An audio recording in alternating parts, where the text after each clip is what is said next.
संभाजी भिडे हे सतत राज्यामध्ये चिथावणीखोर वक्तव्य करत असतात. आता सुद्धा त्यांनी आपल्या देशाच्या झेंड्याबद्दल, तिरंगाबद्दल अतिशय चुकीचं विधान केलं आहे. संभाजी भिडे यांना मी सांगू इच्छितो की संविधान निर्माता महामानव डॉक्टर बाबासाहेब आंबेडकर यांनी लिहिलेल्या संविधानानुसार देश चालतो, मनुस्मृतीच्या कायद्यानुसार देश चालत नाही. संभाजी भिडे राज्यामध्ये सतत चुकीचे वक्तव्य करत असतात, तरी सुद्धा त्यांच्यावर कोणतीच कारवाई होत नाही. महाराष्ट्र राज्याचे माननीय मुख्यमंत्री देवेंद्र फडणवीस साहेब, आम्ही आपणास मागणी करत आहे की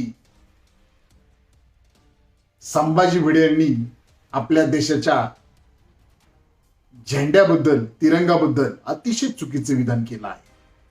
याची आपण दखल घ्यावी आणि संभाजी भिडेच्या मुसक्या आवळा आणि तात्काळ त्यांना अटक करून जेलमध्ये टाका, अशी मागणी आम्ही आपणास करत आहोत.